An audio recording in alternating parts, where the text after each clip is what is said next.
શ્યામકુમારના નમસ્કાર. આજના વિડીયોમાં આપનું સ્વાગત છે. તો ચાલો દરરોજની જેમ આજે પણ મેળવીએ ઉપયોગી જાણકારી, પણ ચેનલને સબસ્ક્રાઇબ કરવાનું ભૂલતા નહીં. 1 રૂપિયાનો સિક્કો બનાવવાનો ખર્ચ તેની કિંમત કરતાં વધુ છે. 2018ના એક રિપોર્ટ અનુસાર 1 રૂપિયાના સિક્કાને ટંકશાળ કરવાનો ખર્ચ 1 રૂપિયો 11 પૈસા છે. આરબીઆઈ દ્વારા 2018માં આરટીઆઈના જવાબમાં આ ખુલાસો કરવામાં આવ્યો હતો. તે જ સમયે 2 રૂપિયાના સિક્કાની કિંમત 1 રૂપિયો 28 પૈસા, 5 રૂપિયાના સિક્કાની કિંમત 3 રૂપિયા 69 પૈસા અને 10 રૂપિયાના સિક્કાની કિંમત 5 રૂપિયા 54 પૈસા છે.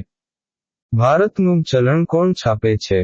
તમને જણાવી દઈએ કે ભારતીય ચલણમાં કેટલીક નોટો અને સિક્કા સરકાર દ્વારા છાપવામાં આવે છે, જ્યારે કેટલીક નોટો ભારતીય રિઝર્વ બેંક દ્વારા છાપવામાં આવે છે. 1 રૂપિયાની નોટ અને તમામ સિક્કા સરકાર દ્વારા છાપવામાં આવે છે, જ્યારે 2 રૂપિયાથી લઈને 500 રૂપિયા સુધીની note reserve bank of India દ્વારા છાપવામાં આવે છે. અગાઉ આરબીઆઈ 2000ની નોટ છાપતી હતી, પરંતુ હવે આરબીઆઈએ 2000ની નોટ પાછી ખેંચી લેવાનો નિર્ણય લીધો છે. સ્ટેનલેસ સ્ટીલમાંથી બનાવેલ 1 રૂપિયાનો સિક્કો 21.93 મીમીનો વ્યાસ, 1.45 મીમી જાડાઈ અને 3.76 ગ્રામ વજન ધરાવે છે.